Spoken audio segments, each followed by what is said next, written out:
Salut l'équipe, les Celtics face à LeBron James, c'est un petit peu comme les Avengers face à Thanos. À la grande différence que Thanos, lui, a une vraie armée et en plus, il mène 1-0 dans sa série.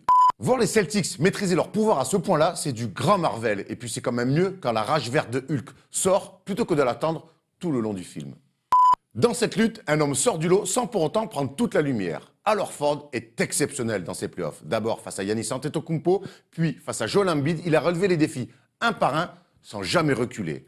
Alors forcément, quand il joue face aux Cavs et Kevin Love, ce dernier passe pour un simple joueur de molki. Pas besoin de marquer 30 points par match ou de tourner en triple-double ou même de parler pour rien. Al Horford gagne et rentre chez lui s'occuper de sa famille idéale. Al Horford, en fait, c'est un petit peu le héros préféré de ton super-héros préféré.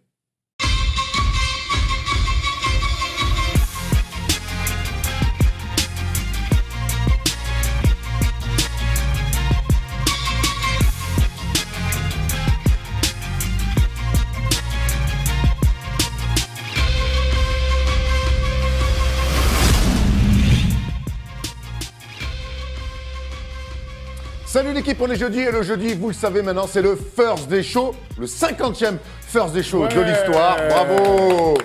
Voilà, oh, petit plan large, ben voilà. Et pour la 50e, ben on est en petit comité. Hein. Pourquoi ils nous ont abandonnés comme ça Pourquoi ils nous ont abandonnés? Il y a des raisons, forcément. Steph est au Final Four à Belgrade pour avec SFR Sport. Il va passer un week-end d'anthologie. Et Wax, lui, est à Cannes, où là aussi, je pense qu'il va passer des moments d'anthologie. C'est pas grave, l'actu est chaude, l'actu est belle, avec les finales de conférence et le triptyque qui est tombé. Donc forcément, on va revenir sur le match hier soir entre les Rockets et les Warriors. On va revenir sur cette série inquiétante peut-être pour LeBron James, mais rassurante aussi pour les Celtics, entre les Cavs et les Celtics, c'est ça. Et puis on aura un invité en fin d'émission, on ne vous en dit pas plus, mais restez avec nous, il y aura plein de choses à nous raconter pour ceux qui ont envie de voyager un petit peu, aller voir la NBA de près, pardon. On n'aura pas de tour de table ou de news, mais on va prendre quelques news. C'est l'anniversaire de Tony Parker aujourd'hui. 36 ans, 1982, quelle belle année. Ça veut dire que tu es sur la route des 36, Erwan. En septembre, le 16. Voilà, envoyez vos cadeaux, n'hésitez pas. vos nudes. Ouais, bon anniversaire, Tony, hein, le plus grand joueur de tous les temps, le plus grand joueur français de tous les temps, bien sûr. Il y a une autre news, un peu plus basket cette fois-ci, c'est Mike Budenholzer qui finalement décide de prendre la direction de Milwaukee plutôt que Toronto. Petite première impression là-dessus. Je dis pourquoi pas, c'est bien. Il avait deux choix évidents pour le cher Mikey. On rappelle un coach de l'année en 2015 avec Atlanta. Il avait envoyé 4 All-Stars cette année-là. On se souvient donc Kyle Korver au All-Star Game du côté d'Atlanta. Bref, donc c'est un bon coach qui va prôner le jeu collectif. Et tu sais à quel point Milwaukee en a besoin, puisqu'on a vu pendant ces playoffs que c'était un peu des individualités, surtout Giannis Antetokounmpo et Chris Middleton, chacun de leur côté, qui jouaient. Donc là, ça va être intéressant de voir ce coach arriver avec un véritable plan de jeu. Et puis, on pourra voir l'évolution des meneurs de jeu dans cette franchise, chère à tes yeux. Et surtout, on sait que c'est un coaching assez large où il faut mettre des tirs à 3 points. On sait que dans cette équipe, les shooters, c'est pas ce qu'il y a de mieux. Donc ça va être intéressant de voir la philosophie Budenholzer avec l'empreinte Antetokounmpo sur cette équipe. Ça va être intéressant de voir les deux collaborer. On a hâte, en tout cas, que ça commence. À noter qu'ils ont fait un petit brunch tous les trois, Middleton, Giannis et Mikey Budenholzer. J'ai envie de l'appeler Mikey, alors que c'est un daron, le gars. Mais oui, ils ont mangé tous les trois. The brouillé au saumon ou plutôt bacon? Ah, moi, je suis toujours. T'as pas les infos? Tu connais. Toi, t'es dans le sud. Moi, je suis bacon, ma man. Toi, t'es dans le bacon. Pardon. Parfait. On attaque tout de suite avec le match hier soir entre les Rockets et les Warriors. C'est le tour de table de la conférence Ouest. 4 seconds, down to 3. Hart steps back, fires, it's the game! Les Rockets s'étaient fait botter lors du match 1 et les Warriors avaient tout de suite récupéré l'avantage du terrain. Hier soir, il y avait le match 2, Thomas, et on a vu une belle réaction des Rockets. What réaction, 127 à 105, une correction, hein, tout simplement, pour les Warriors. On s'attendait plutôt à un match serré et on se rend compte en fait que Golden State a réussi son petit coup sur le match 1 et qu'ils sont venus sans... On va pas dire qu'ils ont fait un match en dilettante, mais ils se sont fait clairement botter par une équipe qui était très revancharde, qui avait besoin de cette victoire, parce que retourner du côté de la Californie avec 2 défaites dans la besace à domicile, ça aurait fait très tâche. On a vu James Harden qui a été bon, mais on a surtout vu un collectif qui a été mis en valeur. On a vu des passes, on a vu des seconds couteaux qui étaient très forts. Eric Gordon et PJ Tucker. Lundi, on en parlait avec Steph, on avait reproché un petit peu aux Rockets de Houston d'être beaucoup trop dans l'isolation sur James Harden, d'être presque sur un faux rythme. On n'a pas vu ça du tout sur le match 2. On a vu un James Harden, donc 27 points, 10 rebonds, mais on a vu le ballon circuler un petit peu plus, et donc il y a 5 joueurs à 16 points ou plus, un peu plus de gens impliqués. Steph notamment avait mis le point là-dessus, à l'image d'un PJ Tucker. Bon, Eric Gordon a été très bon en sortie de banc avec 27 points à 6 sur 9 à 3 points. C'est Mais énorme. PJ Tucker a fait la bascule. Ouais, on fait le focus sur PJ Tucker avant de parler des grandes stars de ce match-là. On parlait de KD et de Curry plus tard. Mais PJ Tucker était très important puisqu'il n'avait pas marqué sur le premier match. Et on sait à quel point les seconds couteaux de cette équipe de Houston sont importants. Ils ont décidé donc de faire des passes. C'est pas bête. Et donc PJ Tucker, dans le corner, on a énormément profité. Il finit à 5 sur 6 à 3 points, c'est énorme. 22 points, 7 rebonds, une grosse défense et une vraie confiance en attaque. On l'a vu mettre des petits lay-ups. C'est lui qui va sur les lancers francs pour marquer les premiers points du match. Bref, il était impliqué directement. Il a clairement répondu présent. Et moi, j'ai quand même cette impression-là de se dire que si Houston veut passer dans cette série, il va falloir que tout le monde soit impliqué et soit performant. Ça a été le cas ce soir. Hier soir. On va pas se mentir, 127 points encaissés au Toyota Center. Même quand on est les Warriors, c'est voire impossible d'aller gagner là-bas. Ils ont été très adroits après. 51% au tir, 38% à 3 points, 16 sur 42, ça a envoyé de toutes parts.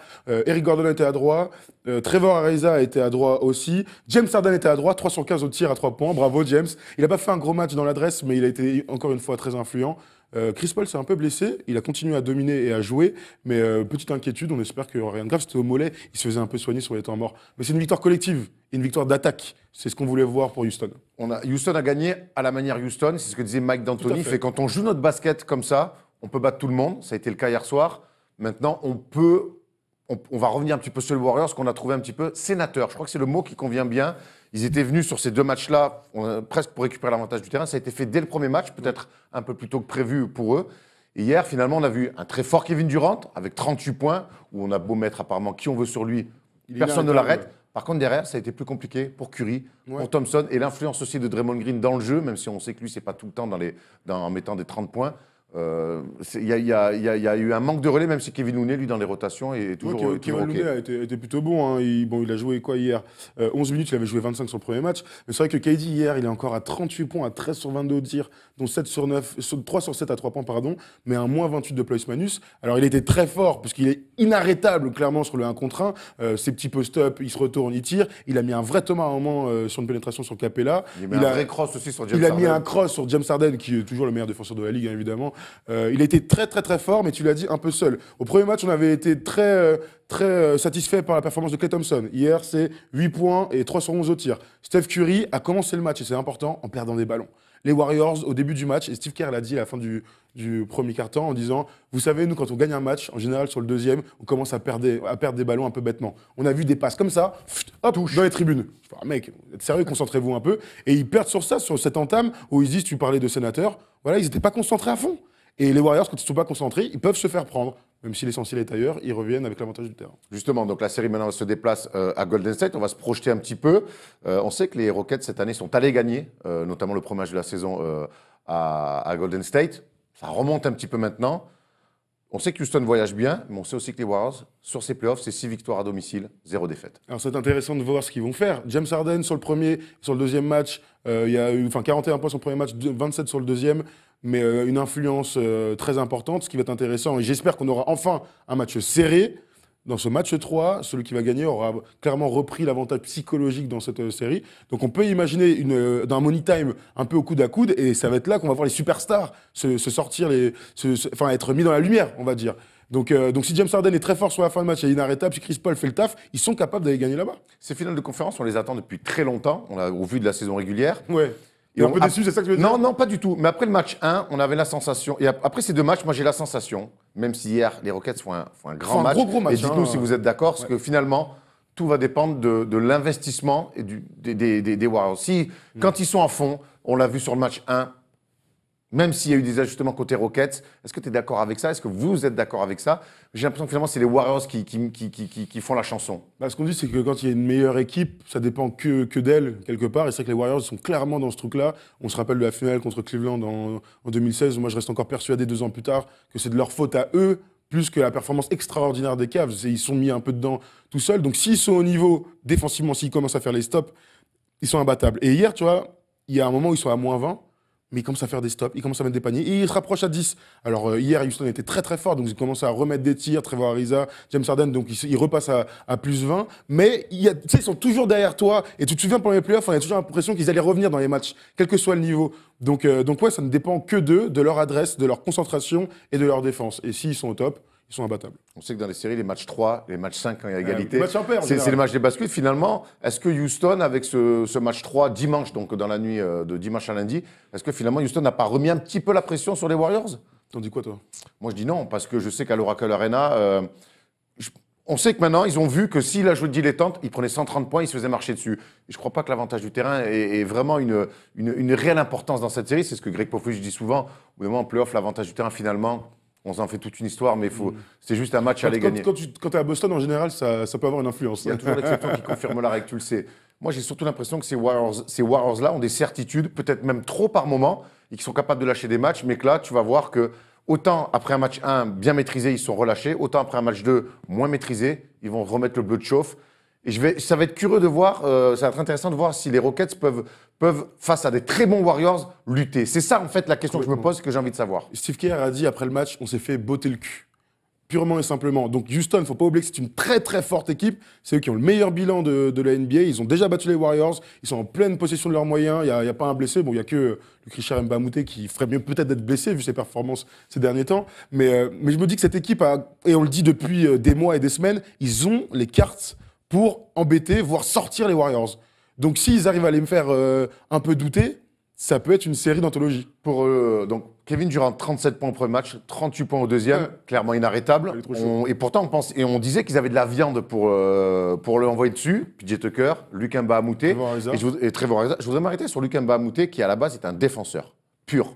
On va pas se mentir. bien sûr. Et j'ai vu un article sur ESPN, il me semble, d'un insider qui disait il faut utiliser Luc Mbamute comme Tony Allen avec les Celtics en 2008. Tout à fait.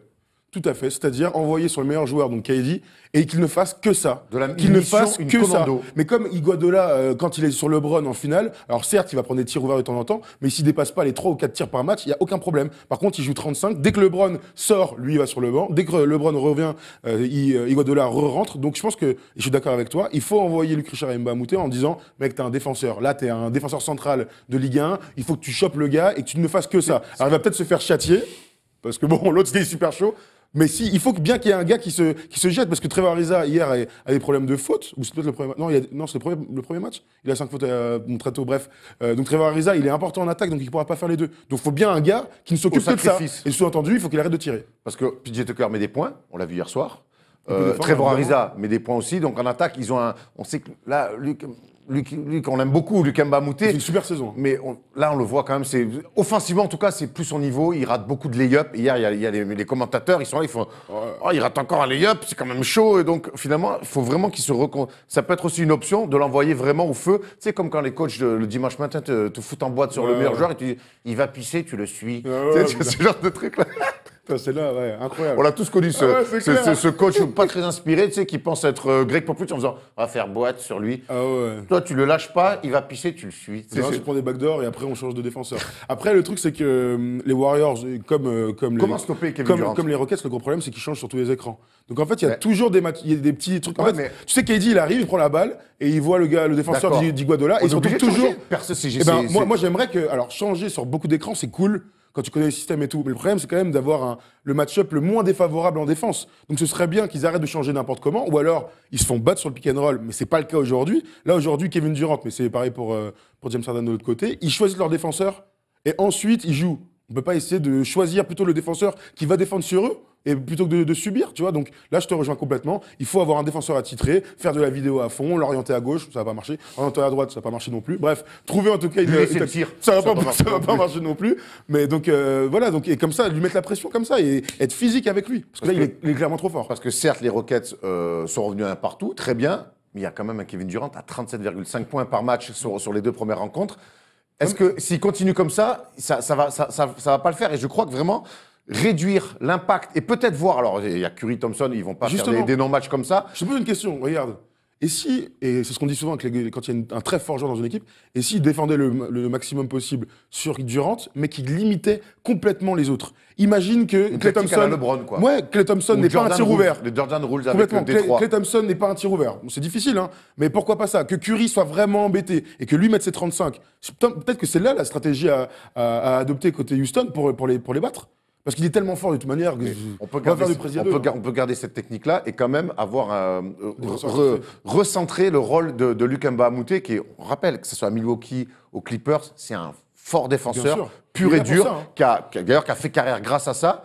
Aujourd'hui, des fois, il se retrouve dans des finitions sur des lay-ups. On veut plus qu'il touche quasiment peu la balle en attaque. Ouais, c'est vrai. Mais par contre, on veut qu'ils soient en mission. Mais comme tu le dis, être en mission sur Kevin Durant, en attaque, forcément, tu attaques à 4. Mais quand tu as James Chris Harden, Paul de toute façon, et James Harden, oui. c'est pas très grave. Clairement. Dites-nous si vous avez des idées, vous, pour essayer de limiter Kevin Durant. Si vous préférez laisser Kevin Durant mettre des cartons et limiter les autres, ou plutôt réduire Kevin Durant et que Curry et Thompson aient plus de tirs ouverts.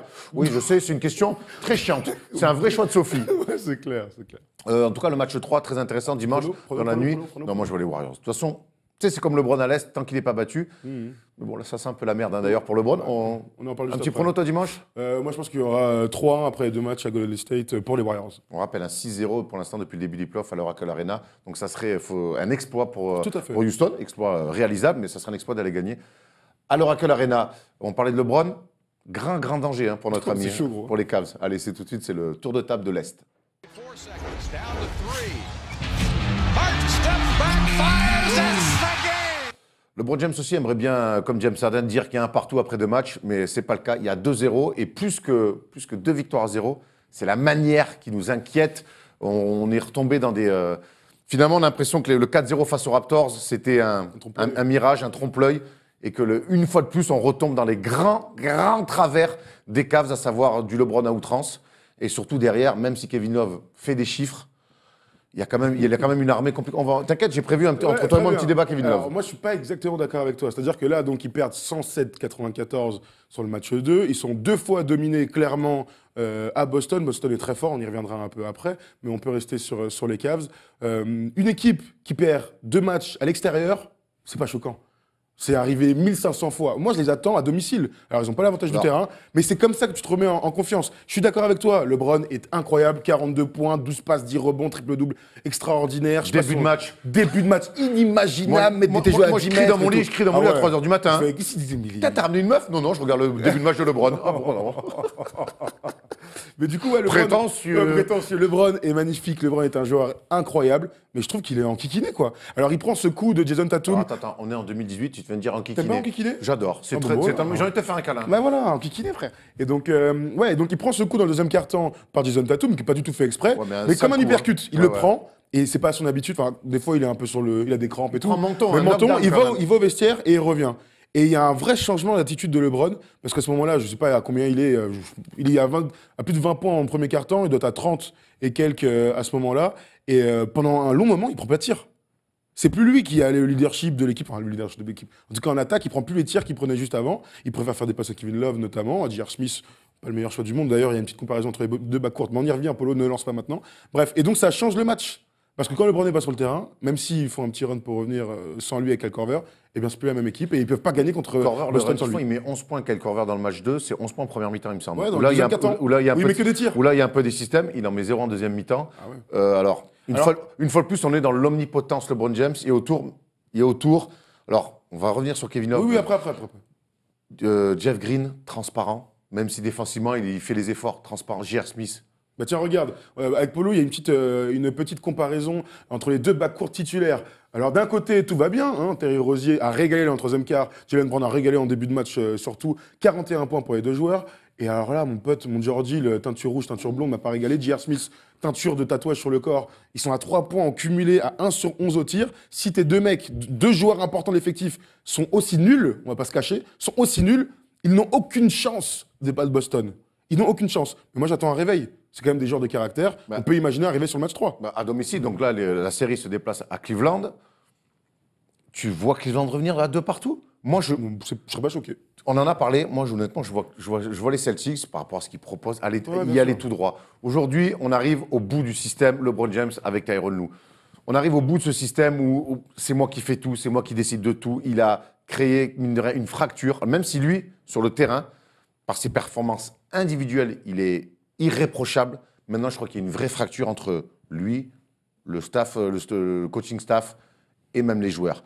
Tu penses tant que ça? Je pense, c'est pas normal qu'un J.R. Smith, qu'un George Hill soit aussi Après, mauvais que ça ça. fait partie Et du surtout, Ouais, mais c'est pas la première fois des playoffs que ça arrive. C'est pas la première fois des playoffs que ça arrive.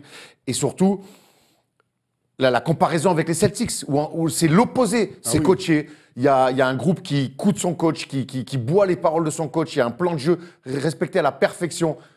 Et surtout, je te dis, tu as un mec comme Al Horford qui emmène tout le monde avec lui. Tu as dit Jalen Brown, tu as dit Jason Tatum. Tout le monde s'éclate. Et pourtant, c'est l'équipe plus jeune, bien moins d'expérience. On rappelle qu'avant cette série de playoffs, tous les joueurs cumulés des Celtics n'avaient pas fait le nombre de matchs de playoffs de LeBron James.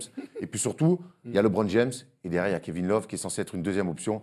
Et moi, je suis désolé, même s'il fait des chiffres, Kevin Love, c'est plus possible. Alors là, je comprends pas parce que regarde, alors, quand il joue 5, tu as entièrement raison, il peut pas jouer 5. Là, aujourd'hui, c'est fini. Le Kevin Love des débuts de carrière aurait pu. Il était plus costaud, plus gaillard. Il aimait plus la maillotche. Maintenant, c'est devenu un poste 4 shooter.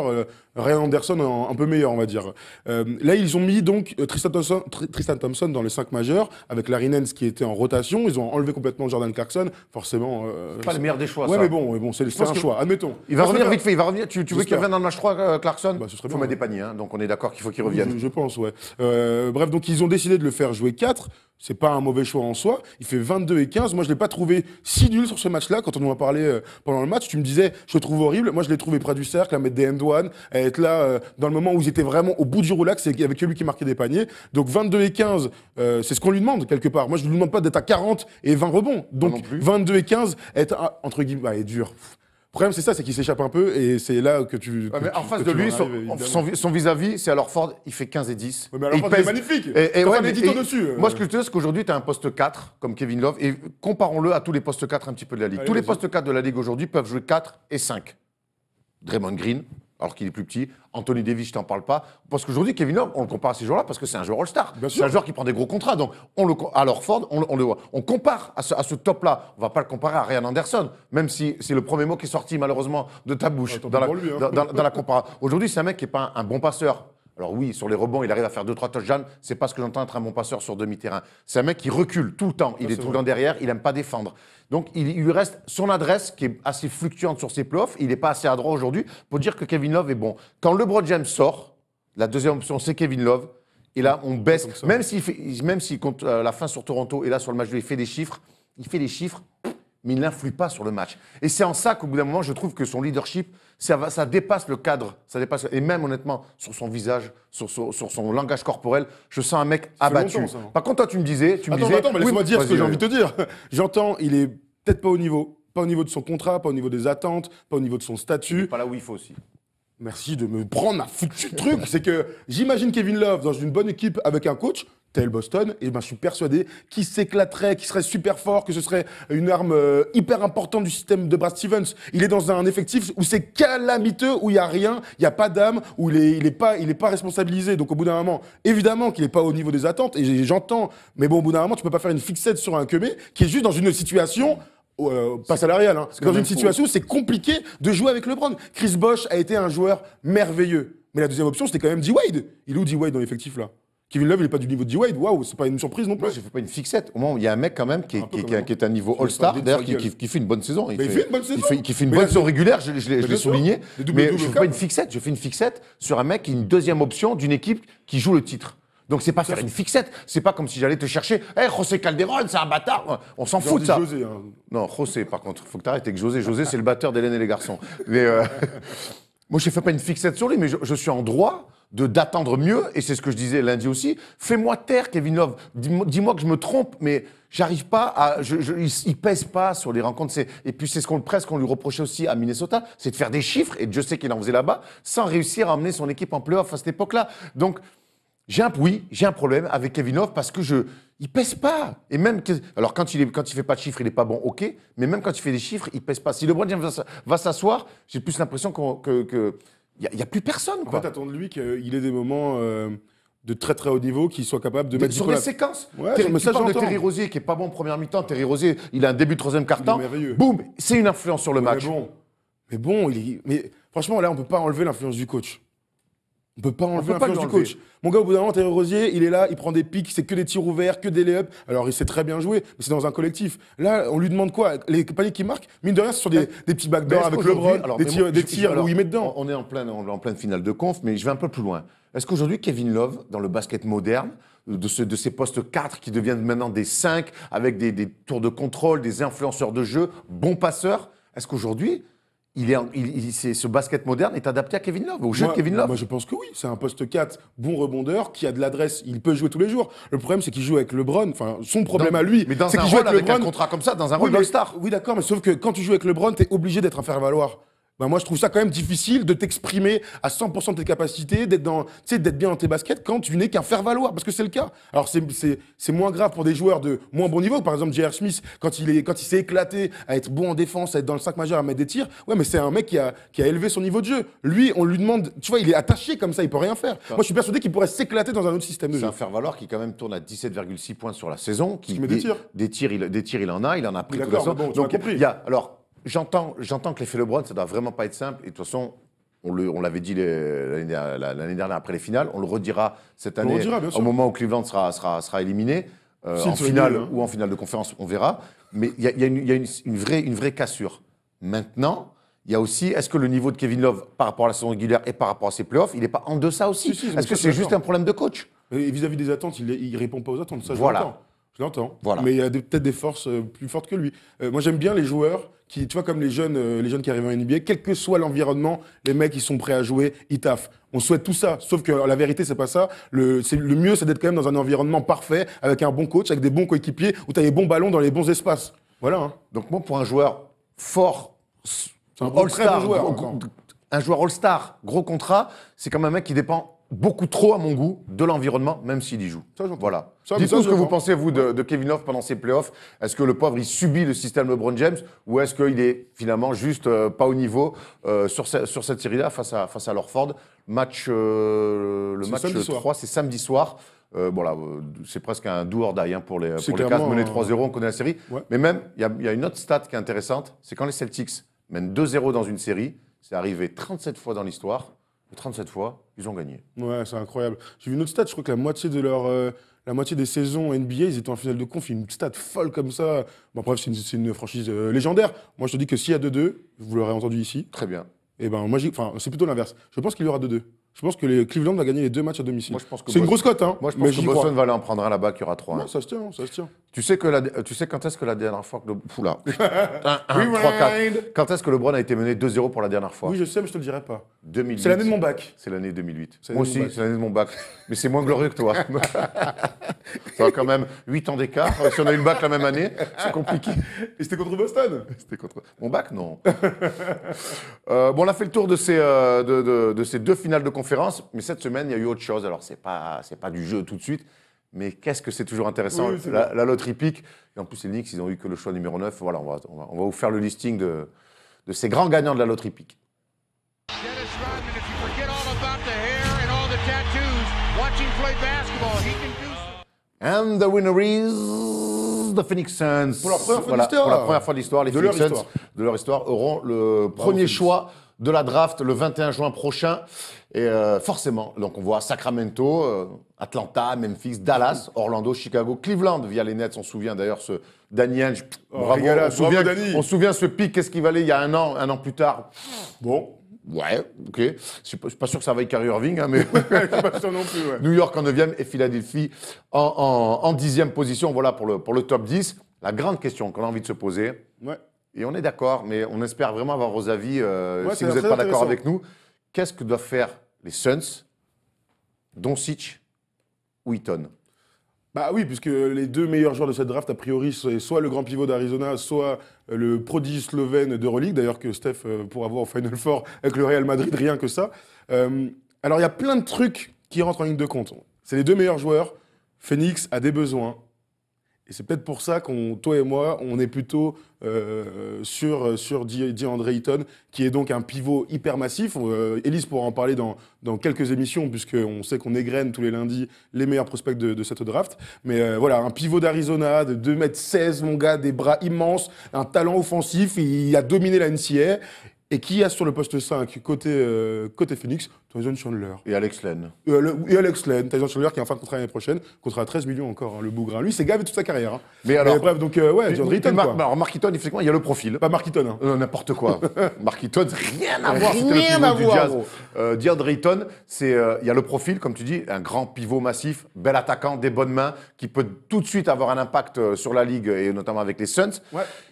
Et puis il y a aussi l'histoire. C'est un mec d'Arizona. C'est un mec qui La était à la star locale. C'est la star locale. C'est un mec qui était à la fac à Arizona avec tous les problèmes qu'il y a eu cette année. Elise nous l'avait raconté dans le campus break. Tout à fait. Mais il y a un côté aussi local. Regardez cette saison, plus de 20 points, plus de 11 rebonds, quasi 12, 2 contres par match. Et voilà, on voit le tableau des grand, mobile, du toucher, un QI basket. Après, c'est pas le plus grand des défenseurs. Il faut qu'il soit un peu concentré. Mais quand on est jeune comme ça se travaille assez rapidos. Et puis historiquement, dès qu'il y a des grands tontons comme ça, déjà fort attaquant. Le Shaq, Jabbar, Robinson. Olajuwon, Robinson, Ouais, on va Ewing. oublier. Oui. On sait que. Faut pas bégayer, quoi. On sait que. Dwight Howard, Dwight sur sa Howard. gueule. Gros, il va en finale NBA. Ouais. Hein. On Si sait- Phoenix va en finale NBA On avec sait lui, ils sont que, on contents, sait hein. que les grands comme ça, déjà prêts pour la NBA, les grands pivots, on y va, on va dessus tout le temps. On a dit Bargnani aussi. Bon, on n'a pas dit Bargnani. Ouais, le truc, c'est que c'est une star locale, on l'a dit. C'est un pivot de talent, clairement. Un physique hors norme. Et ils ont un manque sur le poste. Comment tu peux pas le choisir? Alors certains diront aujourd'hui, dans la NBA actuelle, tu n'as plus besoin de grands pivots. Moi, je dis que ce gars-là, il doit être prêt pour 2023, 2023, 2024, 2025. Eh bien, vous n'êtes pas à l'abri que dans 5, 6, 7 ans, eh bien, les Joel Embiid, je sais pas, les cousines... C'est le les contre-exemple Davis- parfait. Mais c'est ça le truc, c'est que on est dans une NBA qui évolue énormément. Il y a 10 ans, personne n'aurait imaginé que ce serait une ligue avec que des joueurs polyvalents, des ailiers et que des pivots et des petits sur le terrain. Donc ça peut évoluer très rapidement. Si les mecs ils viennent et ils commencent à dominer, croyez-moi que les grands ils vont revenir à la mode. Donc c'est le moment de le prendre, c'est une évidence. Et puis c'est bien d'avoir des stars locales. Ça on kiffe ce genre d'histoire. Les mecs ils vont arriver, enfin tu sais, Booker plus lui, plus Josh Jackson. T'as quand même sur Marquis 3 postes. Chris. Marquis Chris aussi, mais qui est un ton en dessous, on va dire. Ils ont Fred Payton sur le poste de meneur. Non, mais D'ailleurs, pour te dire qu'ils ont un peu de matos. ils ont un peu de, quoi. ouais, ils ont un peu de matos, mais du coup, ils remplissent une case très importante de NBA. Donc ouais, DeAndre Ayton, pour moi, Et est-ce que une finalement, évidence. l'exemple Joel Embiid, je te parle pas des blessures, mais quand on voit un pivot fort en attaque, comme les Joel Embiid et ce qu'il a fait cette saison, forcément, ça peut donner des idées à Phoenix. Oui, maintenant, c'est pas Joel Embiid non plus, je Non, crois. mais C'est différent. C'est lui, il sera vraiment dos au panier, moins dans le Joel Embiid, il face-up, fait des moins trucs au à large. Kansas, où ça se voyait que... Lui, c'est... Alors l'autre, c'est un animal physique et grave costaud et tout, mais il faisait des moves et tout. Lui, il a son petit tir à Mais tu sais 3-4 ce que je mètres. pense, moi, quand t'as un tonton 5 qui t'assure de mettre des paniers, Moi, il faut y aller. c'est toujours, voilà, faut y aller. Il faut y aller. Mais tu vois, donc là, on voit le 5 majeur de cette saison côté Phoenix. Ils ont donc un nouveau coach. On en reparlera pour Doncic. Qui l'a coaché, qui a coaché Doncic. Ouais. Exactement, donc on en reparlera après. Mais regardez, Fred Payton, qui pourra faire le taf sur 1 ou 2 ans. On verra plus tard si tu peux recruter quelqu'un ou par le biais de la draft. Devin Booker, qui est déjà ta star. TJ Warren et Josh Jackson sont sur le poste 3. Marcus Chris et Dragan Bender sont des prospects intéressants. Donc Tyson Chandler, Alex Len. Il faut aller chercher le grand tonton, le foutre dans la raquette, dire va poser des pics pour ta première saison, tourne en double-double, essaie de nous mettre 2-3 contre. Et puis dans 3 ans, tu seras prêt à dominer. Et puis n'oublie pas que les duos arrière pivot, c'est quand même les duos qu'on préfère. On pense évidemment à Kobe et Shaq. Et Penny et Shaq aussi. Et Penny et Shaq, ouais, encore dans un autre C'est truc. pas mal. D-Wade et Shaq, LeBron et Shaq. Phoenix, il y a 3 semaines, ils étaient au bout du roulax. Et là, finalement, 3 semaines, ils ont pris un coach qui a l'air de nous séduire déjà. Et puis, Ouais, et puis le premier choix de la draft, finalement, comme ça s'éclaire rapidos. Hein. Bah oui, donc du coup, tu parles du coach, monsieur comment? Kokoskov. Kokoskov, tout à fait, monsieur Kokoskov, le Serbe, qui est donc assistant, on en a parlé lundi dans l'émission, depuis 18 ans en NBA, qui arrive avec des idées. C'était le coach de la Slovénie. Et dans l'équipe de la Slovénie, on retrouvait qui? Donc le fameux Luka Doncic, qui est clairement un prodige incroyable. Tu sais, tout à l'heure, on parlait des mecs qui peuvent s'imposer partout. Alors lui, il ira peut-être à Sacramento et c'est peut-être pas le meilleur environnement du monde, mais je pense que c'est le genre de mec qui peut s'imposer absolument partout en NBA. Il est tellement fort. C'est lui le joueur le plus expérimenté de toute la draft. Sans problème. Parce qu'on peut parler de NCAA, de machin, on gars, lui, il casse des il gueules. va se En présenter à la Euroleague, draft mon avec frère. 2 Final Four dans la gueule. Rien que Et un ça. titre de champion d'Europe. Ouais, un titre de champion d'Europe, 2 Ouais. titres de champion d'Espagne, ça commence à faire beaucoup. Putain, mais regarde les stats, non mais c'est un truc de ouf. Parce que c'est on pas en parle des d'un mec de 19 piges. Ouais, et puis c'est pas des stats NCAA. Hein. Exactement. C'est des stats d'Euroleague. Hein. Exactement. NBA ready. Évidemment, il pourra jouer à quel que soit le niveau. Le QI basket, alors, pour ceux qui ne le connaissent pas, oui, effectivement. Bon petit QI basket, playmaker. Il peut tout faire sur le terrain. Il peut jouer 1, 2, 3, prendre des pick and roll, jouer dans l'aile. Avec la Slovénie, il a absolument tout fait au meilleur des niveaux. Voilà ses faiblesses, ses explosivité. Alors, c'est pas une faiblesse pour moi, c'est un questionnement, son adaptation en NBA. On sait que c'est vraiment les meilleurs adeptes du monde. Et donc, du coup, explosivité, ça veut dire défense. Quel sera son niveau défensif en NBA? Moi, je lui demande pas d'être un gros défenseur. Dans 2 ans, il y aura un gap. Il y aura forcément un temps d'adaptation. Après, n'oublions pas, même s'il a été blessé cette saison, qu'il à l'entraînement, il se mange des Sergio Llull sur la gueule. Rien que ça. Voilà. C'est un joueur NBA Voilà. dans les cannes, C'est on va ça. pas se mentir. Donc, quelque part, je pense que des mecs juteux, à Madrid connaît. et en Euroleague, il en a pris, que ce soit l'entraînement ou en match, il en a pris sur le rable. Et voilà, je te pose une question. S'ils prennent Doncic, pourquoi pas? Ça peut marcher, Booker et Doncic? Ouais, ça peut marcher, ouais, parce qu'il y a un mec, il y a un vrai. Alors, les deux sont des playmakers, mais il y a un mec qui est beaucoup plus scoreur que l'autre. C'est Booker. Moi, je pense que ça peut aussi marcher. J'irai quand même pour l'alternance, et Dieu sait qu'on en parle. Demande à Portland si c'est pas intéressant d'avoir quand même une alternance avec un extérieur très fort et un tonton à l'intérieur. Pour construire, pour penser, pour. Et je te dis, cette alternance dans le jeu, elle est de plus en plus importante. Ou t'es les Warriors, mais dans ce cas-là, ils sont pas que 2, ils sont 3, voire 4 même, avec Draymond Green. Mais si tu veux construire autour de 2 stars, c'est bien d'avoir une alternance. Donc même si j'adore Luka Doncic, par rapport, si je suis les Suns, je vais sur DeAndre Ayton. Alors très bien, on dit que les Suns ont drafté DeAndre Ayton. Alors c'est pas prévu, Paul, ne sois pas en PLS, t'inquiète. Je te pose la question. Donc Sacramento a récupéré le 2e choix de draft. Bravo à eux pour les Kings, pour la construction, c'est très bien. A priori, Doncic en 2e choix. Ça t'inspire quoi, Doncic à Sacramento? Alors rien de bon. Rien de bon, parce que ça me ferait. Alors, désolé pour les fans des Kings. Et ils sont nombreux. Hein. Et ils sont nombreux, et ils sont bons en plus. C'est de plus en plus des mecs qui ont de l'humour. Mais ça me ferait tellement chier de le voir chez les Kings. Alors, j'imagine que nos amis des Kings ne partagent pas cet avis-là, mais il y a Bogdanovic qui est déjà en place. Il y a De'Aaron Fox, donc ça veut dire qu'il va falloir faire du ménage. Buddy, il va falloir faire du ménage. Et puis, c'est une franchise qui galère beaucoup, qui n'a pas réussi à construire autour des Marcus Cousins, qui a les promesses faites par Vlade Divac après le départ de Cousins en disant ça met du temps à se mettre en place. La seule bonne chose, peut-être, pour Doncic, c'est qu'il y a un coach plutôt intéressant, Dave Joerger, qui est un bon coach NBA. Donc, à voir. Mais je ne serais pas surpris qu'ils fassent la les Kings, qu'ils aillent peut-être sur Marvin Bagley. Ils sont tellement. Ah, mon gars, c'est dit. On va pas franchement. Hein. Ils sont numéro 2. Après, on verra. C'est le numéro 3. Ouais. C'est le numéro 3. Moi, pour moi, il est très fort. Il est très fort. Et lui, profil NBA, super, là. Mais si Doncic il part en 3 ou en 4, c'est vraiment. Alors, soit il s'est complètement foiré au workout. Bon, admettons, hein, donc Atlanta ou Memphis. Soit les scouts NBA et les gens qui décident en NBA crachent sur l'Europe. Parce que là, ce qu'il est en train de faire, pour moi, c'est un prodige. Pour moi, c'est le plus fort européen qui arrive en NBA depuis Pau Gasol. Pau Gasol, c'était en 2001. Il est plus fort que Rubio. Ah oui. Il est plus fort. Mais Rubio qui était un grand talent, il est plus fort que tous ces mecs-là. Depuis Pau Gasol, qui était certains joueurs intérieurs, on n'a pas vu un aussi grand talent qui arrive en NBA. Ça, c'est d'accord. Donc bon, voilà, il faut le prendre. Est-ce que vous pensez, vous, que Sacramento peut faire l'impasse sur Doncic? J'ai un peu de mal à y croire. Avec avec Vlade Divac. Et puis Stojakovic maintenant. Mais après, il y a un proprio qui est un peu foufou. Ce Vivek. Et Marvin Bagley a quand même une bonne cote, un poste 4. On sait qu'ils sont assez pauvres sur le poste. Et avec Colestein, ça pourrait, tu vois, ça pourrait faire la paire. Maintenant, même si sans faire offense à Marvin Bagley, on descend un peu en gamme. Peut-être qu'ils vont prendre Trae Young pour former le nouveau Steph Curry. C'est la grande lubie de... C'était la grande lubie de Vivek. Atlanta, ils sont à l'affût. Et justement, Atlanta 3e, Marvin Bagley, forcément. Bah oui. Là, il faut aller au talent. Hein. Ça dépendra des workouts. Hein. Clairement, Michael Porter Jr. aussi est parmi là. Mais oui, il faut prendre le plus talentueux, celui qui t'a fait la meilleure impression lors des workouts. Et tu fonces. De toute manière, ils ont besoin de tout. Dennis Schroeder veut se barrer. Ils ont peut-être John Collins sur le poste 5. Donc ouais, clairement, un poste 4, ce serait très bien. Je regarde le Magic 6e. Evan Fournier, ici, dans ce canapé, nous avait dit « J'adorerais qu'on chope Doncic ». Ça va être compliqué. Hein. S'il part aussi, je comprends plus rien à NBA. Sauf s'ils font un pick-up game à LA cet été, nous, sinon ça va être compliqué. Mais tu vois, on peut aller vite, hein, mais Cleveland, ce serait marrant de voir le choix qu'ils vont faire, puisqu'ils ont le départ potentiel de LeBron dans la tête. On parle d'un meneur de jeu, Colin Sexton, pourquoi pas, du côté de Cleveland. Voilà, je ne sais pas quel profil pourrait fitter avec eux. Ils ont George Hill quand même encore 2 ans à 20 millions la saison. Voilà, je ne sais pas qu'est-ce que tu en dis sur Cleveland. Pas grand-chose. Je dis que leur pick, il a tellement perdu de valeur en une saison. Maintenant, ils l'ont. Et je pense que le départ de LeBron James potentiel départ de LeBron James, moi je suis quasiment sûr qu'il partira. Ça sera l'occasion de faire un grand débat là-dessus une fois que tout le monde sera de retour. Moi je pense qu'il va falloir penser reconstruction.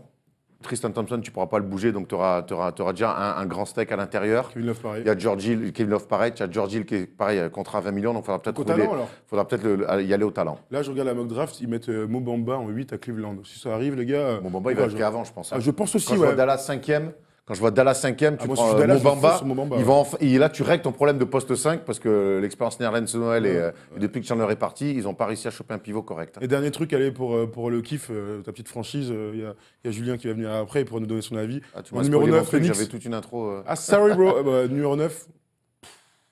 Eh ben écoute, on peut le faire juste après, alors. Ouais, on lui demandera, tiens, je sais pas qui. Michael Bridges, là, de ce que tu m'avais proposé. Ah bah oui, apparemment, tu voulais ouais, pas la finalement. dernière fois, tu fais non. Ouais, mais finalement, bon, finalement, un tu bon vois. jour, gros. Faute de mieux. Oh non. Michael Bridges sur le pont de New York. Michael. On vous l'a dit en début d'émission, on a fait le tour de cette Oui, draft. oui, Dites-nous, oui. vous, faites-nous, tu sais quoi, un truc bien comme on aime bien. draft. De 1 à 10, faites-nous votre mock draft, on aime bien pouvoir comparer. On rappelle que tous les lundis, il y a la petite chronique d'Élise, donc on va continuer à égrener, et la semaine prochaine, c'est Mobamba. Lundi ou mardi, dans le first talk. Oui, ça va être mardi, parce que lundi, c'est férié, ça va être dépend, compliqué. voilà, Ouais. Exactement. Bref, voilà. On vous a dit qu'on avait un invité, qu'on allait vous faire voyager. Restez avec nous, on vous fait voyager tout de suite. They do have a timeout. Decide not to use it. Curry, way downtown. Bang! Bang!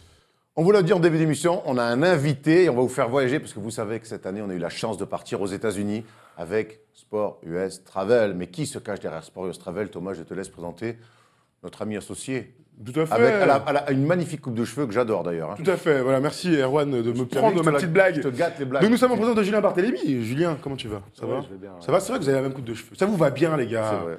D'ailleurs, Ça, sur vous Mais les- c'est fait exprès, en plus tout le monde croit qu'on est une calvitie. Pas du tout.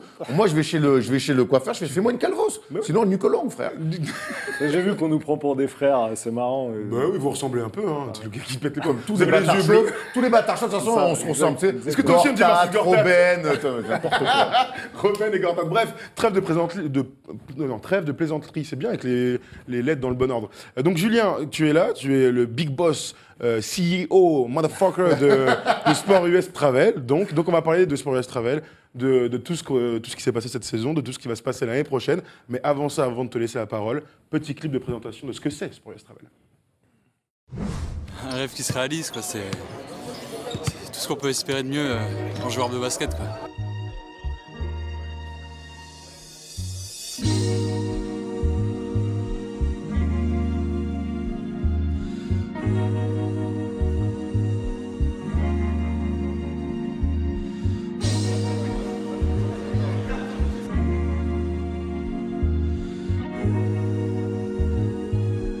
Retro.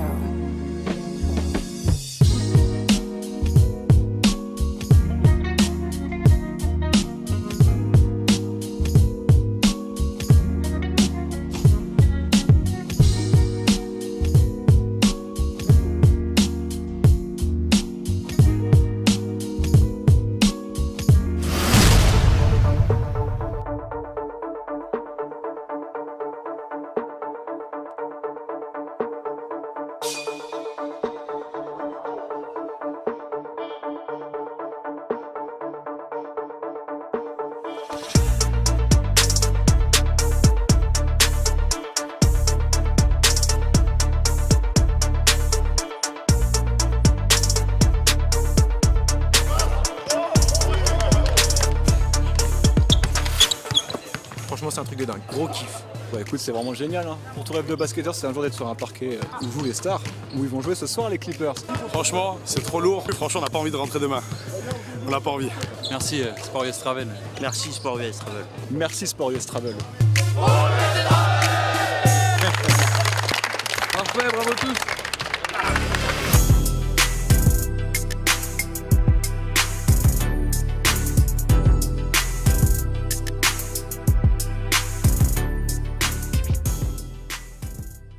Les amis, le voyage était au moins aussi bien que cette vidéo. J'ai encore des frissons quand je vois Moi ça. j'ai envie d'y retourner, gros. Ah mais ouais, c'était trop bien. Donc du coup, Julien, vu que tu es là, est-ce que tu peux nous faire un récap de ce que c'est Sport US Travel, de ce que tu proposes? Sport US Travel, c'est une agence de voyage focus sur les États-Unis et focus sur le sport US. Alors là, on a vu que c'était sur la NBA, mais on va faire des voyages sur la NFL et puis on va le coupler aussi à de la MLB ou de la NHL. Vraiment, après, le basket reste quand même le produit phare parce qu'il y a beaucoup de gens qui souhaitent le faire.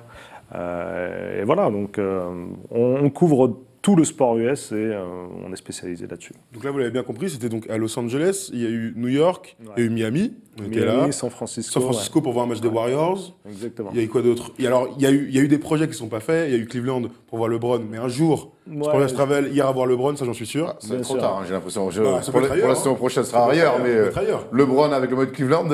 Non, ce qui est sûr, c'est que LeBron James, on le fera soit à New York, soit à Miami, soit à Los Angeles. Miami, New York et Los Angeles, c'est vraiment des endroits où on travaille super bien avec les franchises, où on s'entend très bien. On a pu aussi, cette année, vraiment travailler nos relations avec les franchises NBA qui sont excellentes. Et on va vraiment se projeter sur les franchises qui, comme ça, nous donnent la meilleure fan expérience. Parce que Sport US Travel, c'est ça, par rapport au fait de construire son voyage seul, c'est qu'en partant avec Sport US Travel, tu peux avoir une fan expérience que tu ne peux pas retrouver en y allant seul. On l'a vu. essayé tous les deux, ils nous ont dit non. Voilà. Enfin, c'était juste à 5 minutes du match aussi. Who the fuck are you? On l'a vu, la fan expérience, ça peut aller d'un accès à la salle quand elle est fermée et assister à l'entraînement des joueurs.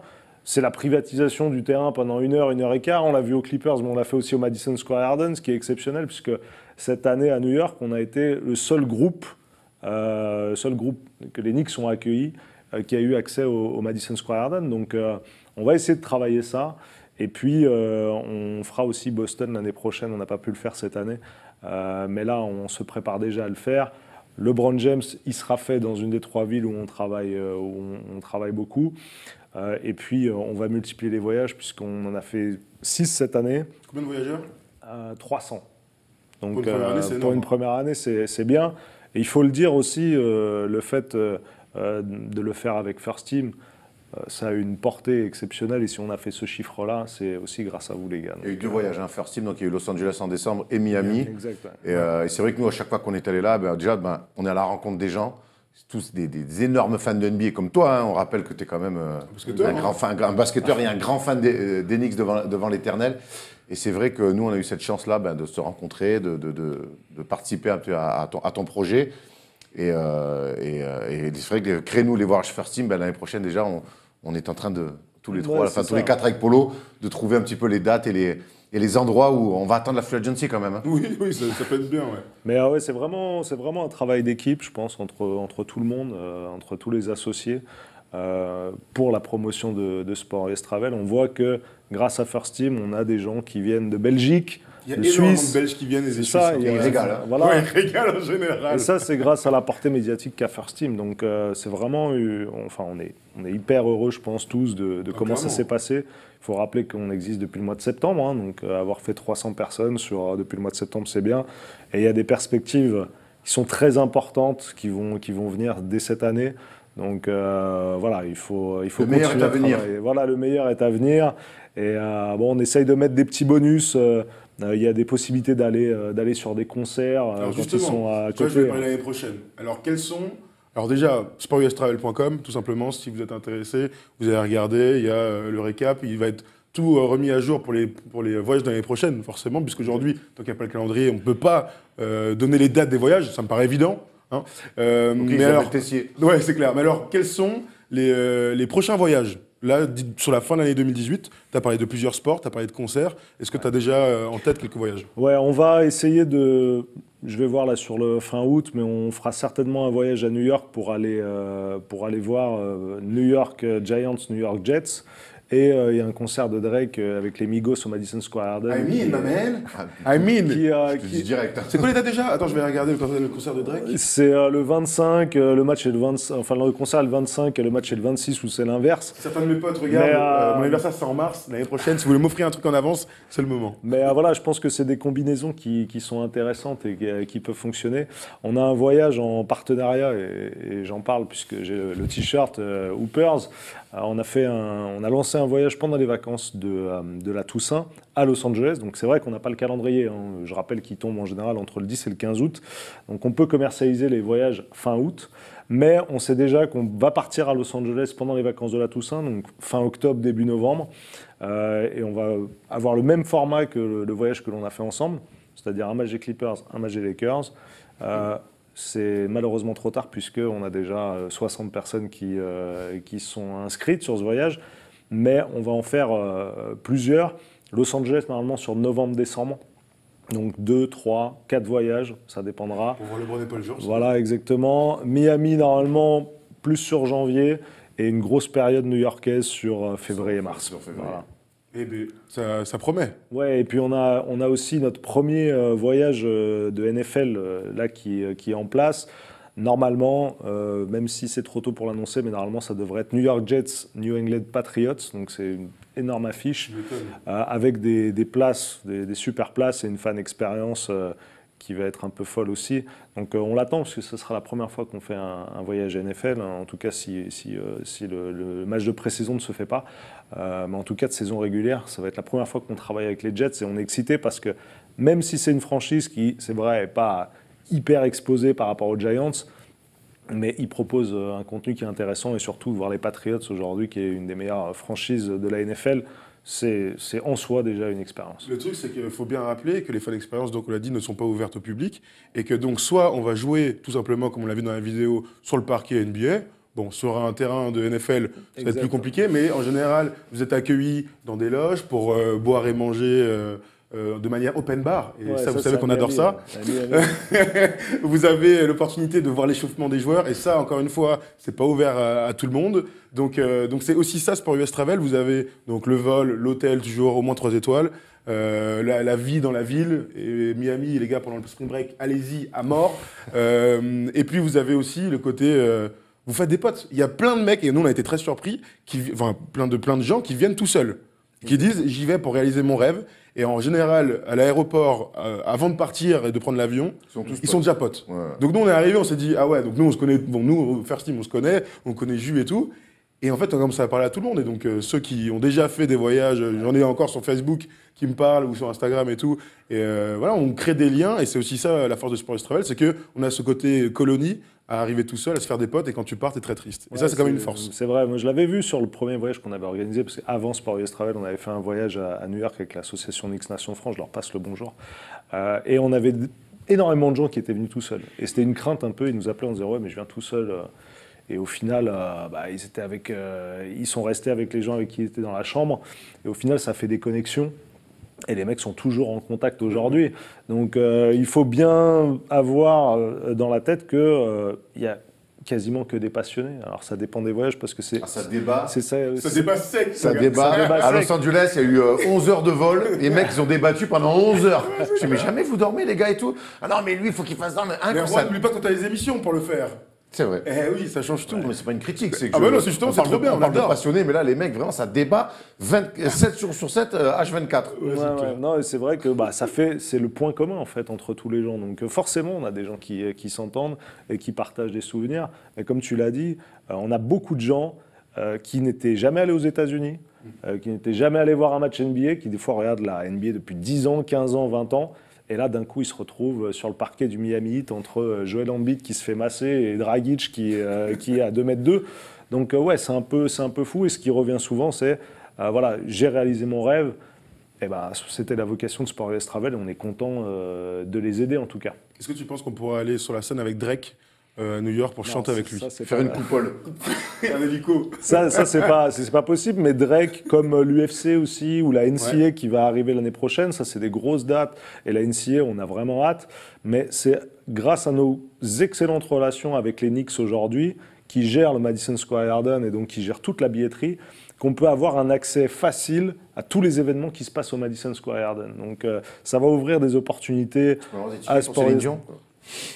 Vegas. Ouais, il y a Billy Joel qui passe tous les mois en ce moment. Je vais amener ma mère, elle sera contente. Donc voilà, mais ça peut nous permettre de faire de l'additionnel et de proposer du contenu un peu exclusif aux gens. Je pense que Drake est aujourd'hui l'artiste hip-hop, et le hip-hop, le hip-hop, c'est forcément rattaché au basket, mais je trouve que c'est une super opportunité, en tout cas, d'essayer de le faire. Donc, on va certainement le lancer dans quelques temps. Eh bien, écoute, c'est très bien. Vous avez tout compris Sport US Travel. Le nom du site, le lien du site sera aussi en bas dans la description de la vidéo. On a fait le tour de tout ça. T'as une autre annonce? Non, ce que je veux dire aussi, c'est qu'il y a un staff aussi Sport US Travel. Tout à fait, oui, c'est vraiment, clairement. Et je voulais en parler parce que c'est vrai qu'on dit qu'il y a tout qui est inclus, mais il y a aussi la prise en charge qui est inclus. C'est-à-dire que qu'on vous accueille à l'aéroport, c'est en général Daniel qui s'en occupe.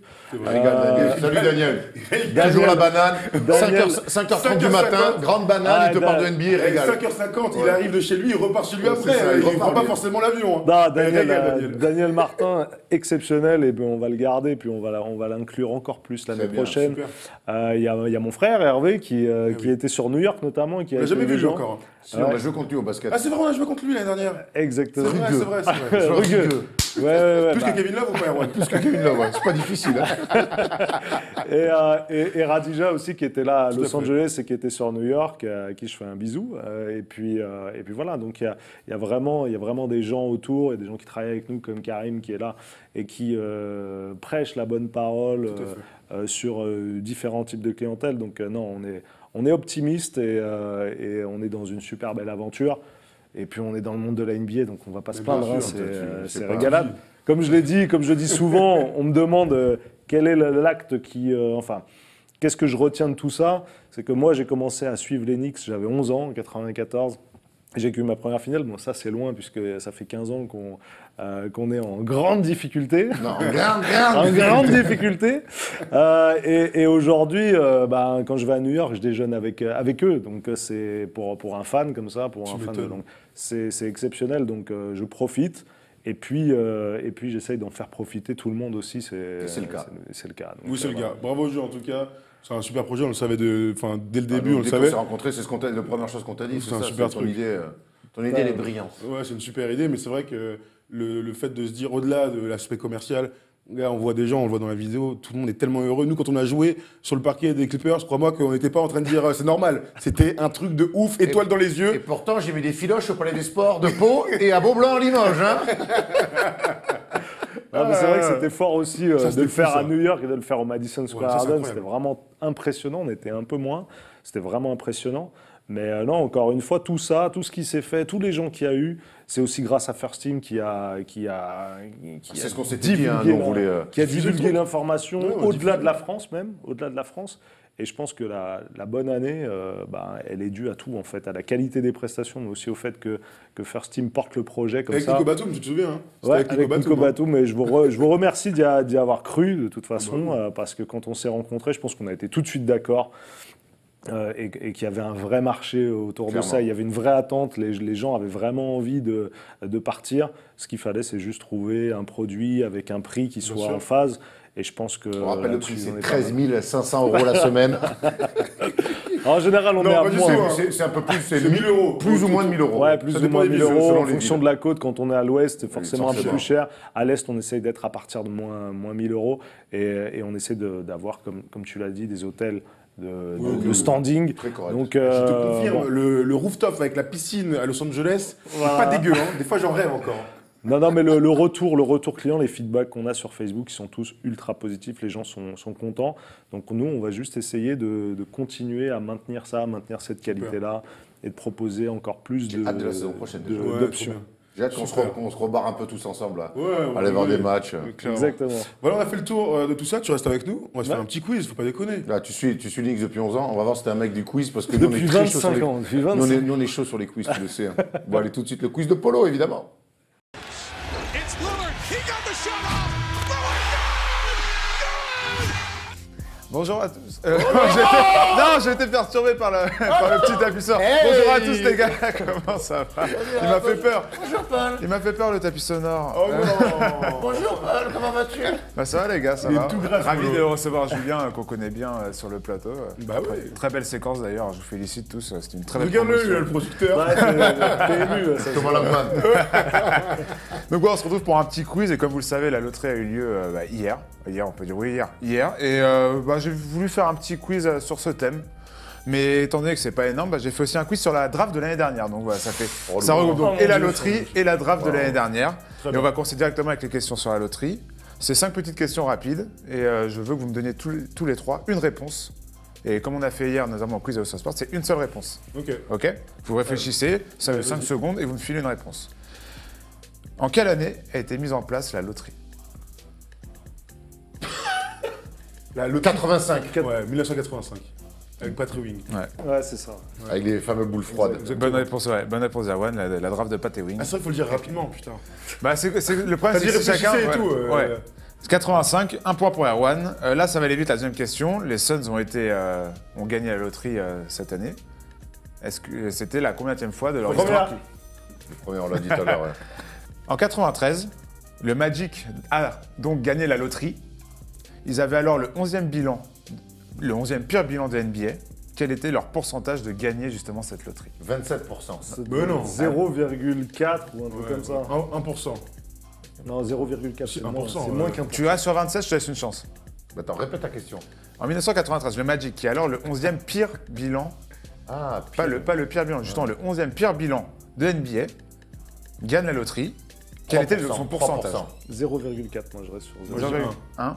C'est Thomas qui est le plus proche, c'était 1,5%. Et c'est le plus petit pourcentage qui a gagné devant les Bulls de Derrick Rose en 2008, on se souvient. C'est Chris Webber qui a drafté cette année-là, échangé à Golden contre State. Penny Hardaway. Ouais. Quatrième question, combien de franchises NBA ont remporté la loterie Oh, sur 30?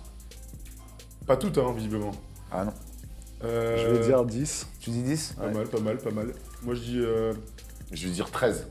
13? Moi, je mets moins, alors je mets 8. 8. C'est Erwan qui est le plus proche, c'était 18. Ah, quand même, hein. Quand même. 18 ouais. franchises NBA. C'est bien ont la preuve qu'il y a du remporté. renouvellement. C'est-à-dire qu'il y a beaucoup d'équipes qui passent par les bas-fonds de la NBA. D'accord. C'est ouf. Donc en fait, je vais résumer. Ça fait 2, 1, 1 pour moi, c'est ça? Ouais, C'est ouais, ça. vas-y. Ça me paraît être bon. T'as un, toi 1,5%. Non. Ah oui, sur le Le pourcentage. Magic. Comment, man? Non, il y a un problème puisqu'il y a 5 questions. Ah, oui, ça fait Ah mais 4. non, il reste C'est la la dernière, cinquième. excusez-moi, il reste la dernière. Je me disais, quelle est l'équipe qui a gagné le plus de loteries? Cleveland. Non. Oh, putain. 3, Je suis éliminé. réfléchis un peu, même si c'est compliqué. Je dis gagner le plus de loteries, hein, pas... Avec en numéro fonction un des- draft. Ouais. Non, l'équipe qui a gagné pas l'équipe qui draft justement, parce qu'après il y a eu les échanges. L'équipe qui a gagné la loterie. Ah ouais. L'équipe qui a le plus gagné de loterie. Je sais pas, vas-y. On peut faire à plusieurs? Ou je suis Boston. éliminé? Bah allez-y maintenant, enchaînez, ouais, on va Ouais. Le Magic. Magic, non. Boston, non. Les Lakers, non. Je vais dire bah non, Clippers. Les Clippers, c'est une bonne Ah ouais, les réponse. Clippers. Les Clippers ont gagné 5 fois. En 86, Ouais. ils envoient leur pick à Cleveland. Ok. En 88, en 98, en 2009 et en 2011, J'ai- avec Kyrie Irving qui les est, Clippers, justement, qui est envoyé à tellement Boston. nuls C'est Ah, ouf, ça. en- à dans Cleveland. leur vie avant. C'est où ça? Ils auraient pu avoir Kyrie. Eh ben, Ouais. bon choix, les gars. Et du coup, on fait un petit récap des scores. Ça fait 2 pour toi, Julien, 2 pour Erwan Un et pour 1 moi. pour Pas Tom. grave, t'inquiète. On va passer du coup maintenant, cette fois, à la draft 2017. Pareil, 5 questions rapides sur la draft Allez, 2017. Et on commence avec, assez simple, assez bête. Quel jour a eu lieu cette draft? Quel jour? Quel jour? Non, pas quel jour, quelle date? Le 26 juin. Non, 24 juin. 18. non, 24 juin. Le 21. non. Le 22. Le 22. Le 22 juin. Cette année, c'est le 28 juin. Non, c'est le 22, C'est le 22 et cette année, c'est le 21. Le 21, ouais. 21 juin. Fête de la musique. Ça Donc, fait- normalement, il y aura... Ah oui, la fête de la musique. Je voulais faire une émission le lendemain, alors peut-être qu'on va le faire l'après-demain. On fera le lendemain sur Et un pourquoi tu fais quoi le 21 au soir? Bah, la fête de la musique. C'est l'été, faut que ça se fête, non? Oui, pourquoi pas? T'inquiète, Pourquoi j'irai à la ferme. Il a des places pour Claudio Capéo, donc il... Combien de freshmen Freshman. Freshmen, bah non. Non, freshmen. Combien de freshmen? Ah oui, combien de d'accord. freshmen sont dans le top 10? 9. Non. Quoi? 3. Ah, l'année dernière? Non, L'année dernière. Ah oui. 8. C'est Tous Erwan qui- éliminés, hein. Non, c'est bah non, mais encore, Ah, on les dit plus chacun proches. un chiffre. Ah oui, C'est ce d'accord. qu'on s'est dit. C'est 7. Ah, putain, C'est Erwan mais qui prend le point. C'est fou comme il n'y a que des freshmen. Cette année, il y en a donc 9 dans la Et, mock je compte draft. même- et, qui sont et freshmen. Nilikina, il est même pas compté, tu vois. Donc, Ah ouais, bah oui. Bah, pourquoi pas. ça fait 3 pour Erwan, 2 pour Jus, Et toujours et toujours 1 pour toi, un. Tom. Non, t'inquiète. Hein. TJ Leaf, drafté par les Pacers. Du ciel. Non, attends. Ah, pardon, excuse-moi. Il a la double nationalité, américaine et... Canadienne. Non, Ah ouais? Australienne. non, Putain, c'est qui lui? Ah, c'est un truc bizarre. Néo-zélandaise. non, TJ Leaf, il est anglais. non. Irlandais. Écossais. Ah, ouais, j'en- Gallois. Slovène. C'est Zimbabwe. Non, non, non, c'est plus, comment, Il est français. Quand vous donnez un indice, Je sais pas, un continent. Une un capitale. continent, Moyen-Orient. Moyen-Orient? Dubaï? Égyptien. Non, Proche-Orient, pardon, excusez-moi, pas Moyen-Orient. Il est tunisien? Proche Moyen-Orient, mais je confonds en plus. Mais, Turquie? mais non, TJ Leaf, Tunisien. Ah, israélien. israélien. Putain, mais... Moi, je voulais mettre On un est petit clin capable, on d'œil. a fait tout le monde, Ah gros. ouais, ouais. Ah, moi, Zimbabwéen, j'y croyais, hein. Ça fait 3 pour Erwan, du coup 2 pour Jus, 2 pour Tom. On enchaîne On sait que Nikina était premier Français drafté. Plus haut choix drafté. Oui. Plus haut Tu vous as écrit tes questions Hein Tu vous as écrit tes Mais, questions il y a la moitié de la réponse que j'ai oubliée, c'est catastrophique. Je suis en deux doigts d'inventer des questions. Non, je rigole. Nikina était le premier Français drafté à cette draft, qui a été le deuxième Français. Qui a été deuxième Français? Et vous avez un point de bonus si vous me donnez la... Asia Cordinier. Non, faux. T'as une chance. Le deuxième. Bah, Attends, c'est j'ai la qui même draft. Sur cette même draft. On est ouais. mauvais là. Drafté en 50e position. Alpha Kappa en 60e. Ou 59e, je sais plus. Putain, c'est qui? Attends, calme-toi. Attends, c'est qui? Ça devait être. Intérieur. Yabouzélé. Ah non, Cornélie. Cornélie. Non. Non. Cornélie. Jonathan Jeanne, pas Cornélie. Putain, c'est qui? C'est l'année d'avant ça. Bah attends, c'est qui? Je donne pas le club. si, donne-le. C'est un terme, mais pas, il me semble de souvenir, pas hyper grand, mais hyper costaud. Un Renoir. Oui. C'est qui? C'est pas Yabouzélé? Pas le Fakaba. Non, il y a Non, il y a Yabouzélé, 2 non. ans. Ouais, Bah, il est non, drafté par qui? Parce que sinon. je me souviens même plus. Oh, bah d'accord. Non, mais il joue pas, il a pas, tu sais. Bah, je vois, il est ils ont les drafté, droits, tu mais il joue pas là-bas. Yakuba Ouattara. Non. Il est en proie? Initial, ML. ML? Ah si, Mathias Le Sort. Mathias Le Mathias Le Sort, Sort, drafté putain. en 50e Par Philadelphie. position. Par les Par Sixers. Philadelphie, Par ouais. Par Philadelphie, il fait la Philadelphie. Et Summer il joue, League. Et hop, maintenant il il est joue à parti. l'Étoile Rouge de Belgrade. À l'Étoile Rouge? Ouais, étoile rouge. Oui, c'est ça. Ah, ça fait combien? Du coup, tu reviens à 3, toi? Ah, j'ai 3 frères. 3. Par Mathias Le et Sort. De Nanterre. Et deux pour, merci. et deux pour Julien. Bon, allez, il faut qu'on aille plus vite, messieurs, là, c'est un Bah peu ouais. long. Pareil, on est sur la draft encore. Je vais vous donner les numéros des noms de joueurs. Vous me donnez leur numéro. Très bien. On commence direct avec Markel Fultz. 0. Non, 20. Bon, on est pour Tom, 4 pour Tom. Josh Jackson. 3. 0. 0. Non. 30, 20. 20. Bonne réponse pour Tom. Casse les couilles avec son 20. lui. Laurie Markkanen. 44. Non. 16. 41. 17. Il y a de l'idée avec le 4. 41. 24. 14. 24. Ah oui, 24, bien sûr. C'est le 5, 4 oui. et 2. Très bien. T'as le droit de jouer, Julien. Juge, c'est pas j'ai triché. coulé. Bam Adebayo. 13. 13. Oh, putain, mais 6, 6, 4, 3. J'aime trop ce jeu. Et Luke Kennard, le dernier. 30. Non. 13. Luc Non, le 10. C'est un. Il Le n'y 11. a qu'un seul chiffre. 6. 8. Le 1. Le 2. Non, non, Le 3. non. Le Ah, 5. Le 5 qui a dit oui. le 5. Vas-y, Zambo. Canard. Le 7. Du coup, ça te fait 5 Zambo. Oui. Je quitte l'émission. Allez, on termine rapidement, les gars, avec un qui suis-je. Hein, Bon, ça du fait coup, j'ai 7. pas parlé de Marseille de toute l'émission. Ouais, c'est fort, c'est fort. ça. Et moi Et non moi, j'y ai plus. pensé au moins 5 On fois. parle de NBA. D'ailleurs- Quand vous faites mettre en scène par le Real, on parle de vous. Je l'ai mis dans l'édito, Erwan. D'ailleurs, Alors, Erwan, on a été digne. Hein, je On trouve, va à ce faire niveau-là. des éditos. Eh ben oui, je vais faire On a- que sur on a- Marseille. on a été Vendredi. digne, hein. On a Je vais faire été le digne. Trigène, d'ailleurs dans l'émission, tu vas voir. Plus digne qu'au Camp Nou il y a 2 ans. Je suis pas sûr. Allez, on termine rapidement avec un qui suis-je. Hein. Je rappelle, Tom est en avance, mais on remet tout en jeu sur cette petite question de fin d'émission. Vous connaissez la règle. Je suis né en 1994. Vous le devinez donc, je suis drafté en 2017. Oh la vache. Le 15 novembre, je suis de nationalité américaine. Je mesure 1m96. Non. Non. Je mesure 1m96 pour 98 kilos. Donovan Mitchell. Je fais mon lycée à Oak Hill, comme de nombreux grands joueurs. Et je commence mon année de collège, ma première année de collège, à South Carolina, USC. Carolina, USA. En 2013. Carolina ou aussi USC. USC. Valentine. Oh non, c'était à 2 ans, ça. C'est Michigan State. mais il a Je fais un commandé. cursus complet à South Carolina, Ah. de 2013 à 2017.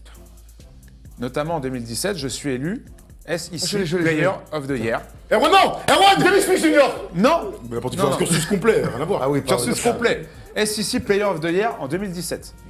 Quand même. Attends, c'est Est-ce- qui ça? First Team All SEC en 2017 aussi. Comment je fais pas ça? Dans ma dernière année, dans mon année senior, je marque 21 points de moyenne avec SEC notamment. Putain, c'est qui? Je suis donc drafté en 2017 au 2e tour en 48e choix. Oh, l'enculé. En NBA, je n'ai pas un rôle impressionnant, mais je starte quand même 17 fois dans ma franchise. Ah ouais. 17 fois.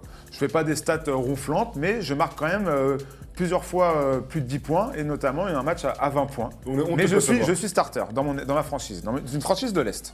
De Oh, l'Ouest, pardon. Franchise de l'Ouest. Polo. J'ai été starter 17 fois sur les 73 matchs que j'ai joués. Justin Jackson. Non. Ah, qu'est-ce que je pourrais vous donner d'autre comme Son indice? numéro. Non. Je porte le numéro 0. Je Quel suis un extérieur.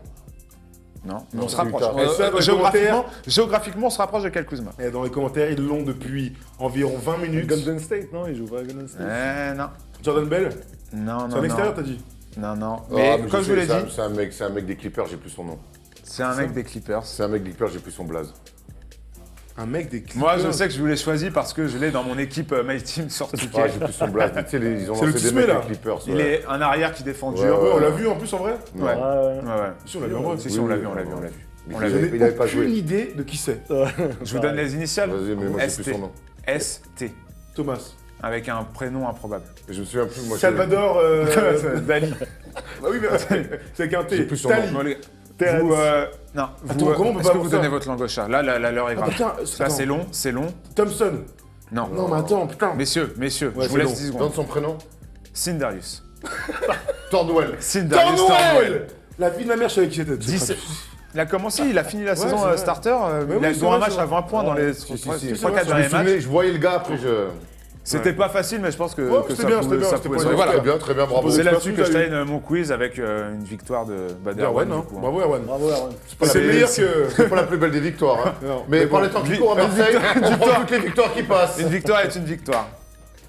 Bon, merci Polo, merci Julien d'être venu. Avec Bon, plaisir. Tu connais le chemin maintenant pour tu viens quand tu veux. Et puis nous, on se retrouvera surtout sur des prochains voyages un petit peu. Ah bah oui, sous le soleil de Miami. Et puis la rentrée prochaine pour annoncer les nouveaux voyages en septembre, je pense qu'on fera ça C'est pour ça, faire en une belle septembre, début vidéo octobre, pour ouais. dire vous pouvez partir là, bref. Vous connaissez. Génial. Génial. Bon, Très on bien. était bien tous les deux là quand même. Hein. Ouais, ça va, franchement, c'est bien débrouillé. T'en dis quoi, Polo? Ouais, c'était bien, c'était intéressant. Ouais, c'est intéressant. Faut intéressant, que le gars revienne intéressant. quand même. Hein. Ouais, parce qu'on Et se c'est tient pas gagné seul. parce que Steph, les playoffs commencent en plus. Donc, Oui, les playoffs de Deep Elite sur SFR Sport commencent, donc on va peut-être pas trop voir Steph avant les finales NBA. Donc c'est un mardi, peu le dommage. First Talk. Ouais, parce que lundi c'est férié, il n'y a pas d'équipe, Sully n'est pas là, le monsieur réalisateur, donc on se retrouve mardi prochain. Mais bon, c'est pas grave, il y aura plein de trucs à dire. Ce week-end, il y a les matchs 3 et 4 des deux séries, ça va être une régalade encore une fois. Parfait. Allez, on se retrouve très vite, équipe, sur la chaîne First Team. Ciao, ciao. Salut, l'équipe.